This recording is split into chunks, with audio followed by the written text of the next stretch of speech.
The last thing I expected when I knocked on my friend's front door was for one harmless joke to change the direction of my life forever. I had spent years believing that some people were simply meant to stay in the background, watching happiness belong to someone else. But standing on that quiet suburban street in Franklin, Tennessee, with sunlight reflecting off a freshly watered lawn and the smell of blooming magnolias drifting through the air, I had no idea that the impossible was about to become my greatest challenge. Before we continue, if you believe that kindness, hope, forgiveness, compassion, and second chances can truly change lives, please take a moment to like this video, share it with someone who needs encouragement, leave a thoughtful comment, and subscribe to the channel. Your support helps these heartfelt stories reach more people every day. My name is Nathan, and for most of my 31 years, life had been a series of small disappointments. My father passed away when I was young. My mother worked endless shifts at a grocery store, and every opportunity I chased seemed to disappear just before I reached it. I repaired heating and air conditioning systems for a living, and while it paid the bills, it never felt like enough. I drove an old pickup with peeling paint and lived in a modest apartment where every dollar had a purpose before it even reached my bank account. My closest friend was Caleb, a cheerful elementary school teacher who somehow managed to see the good in everyone. He often invited me over for Sunday dinners with his family. That afternoon, as we stood in his driveway waiting for his mother to return from volunteering at the local food pantry, Caleb laughed about how every neighbor seemed to admire her. Trying to avoid an awkward conversation, I smiled and shrugged before joking that his mom was completely out of my league. Instead of laughing, Caleb looked directly at me with a grin that felt strangely serious. He quietly replied that if I truly believed she deserved someone extraordinary, then maybe I should stop deciding I wasn't good enough and prove I was worth it. His words settled into my heart much deeper than I expected. His mother, Grace, arrived moments later carrying several empty donation boxes.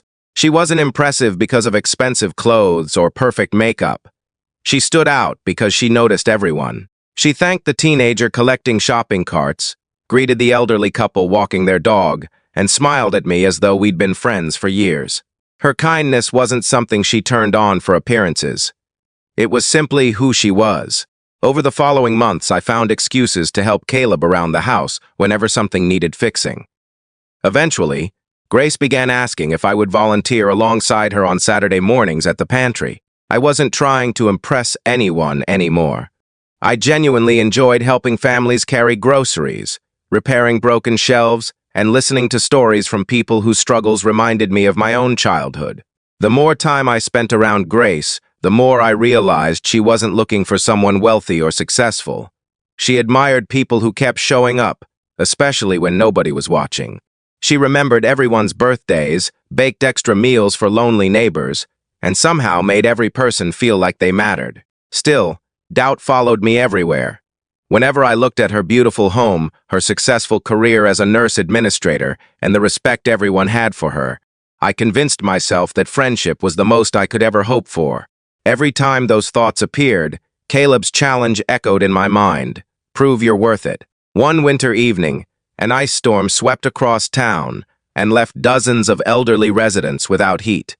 Our repair company was overwhelmed, and many people couldn't afford emergency service. Without being asked, Grace organized volunteers to deliver blankets, hot meals, and portable heaters, while I worked nearly 20 hours straight repairing broken furnaces. We didn't sleep much for 3 days. When everything finally settled, Grace surprised me by handing me a handwritten letter. Inside, she thanked me not for fixing heaters, but for restoring hope to frightened families. She wrote that character always reveals itself when life becomes inconvenient, and that she had watched mine shine brighter than I probably realized. For the first time in years, I cried without feeling ashamed. Several weeks later, I finally gathered enough courage to ask if she would like to have dinner with me. Not because I thought I deserved her, but because I wanted to build a life alongside someone who inspired me to become a better man every single day. She smiled with tears in her eyes and admitted she had been waiting for me to stop doubting myself. Our relationship wasn't built on dramatic romance or grand gestures. It grew through ordinary mornings, volunteer projects, quiet conversations, shared prayers, and countless acts of kindness that slowly became the foundation of our family.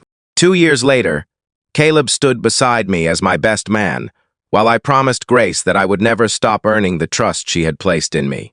During the reception, he quietly reminded me about the joke I'd made in the driveway years earlier. We both laughed, because neither of us could have imagined how those few words would reshape my future. If this story has touched your heart, please take a moment to like the video, subscribe for more inspiring stories, and share it with someone who needs a reminder that your past doesn't define your future. Sometimes the only thing standing between us and a better life is the belief that we're not enough. Before this story ends, I'd love to hear from you. Leave a comment below and tell us about a moment when someone believed in you before you believed in yourself. Your story might become the encouragement another person desperately needs today. I eventually understood that being worthy of someone's love isn't about having the biggest paycheck, the nicest house, or a perfect past. It's about choosing kindness when bitterness feels easier, choosing faith over fear, and showing up for others, even when nobody is keeping score. Sometimes the greatest love stories don't begin with confidence. They begin with one impossible challenge, one unexpected act of grace, and the courage to become the person you were always capable of being.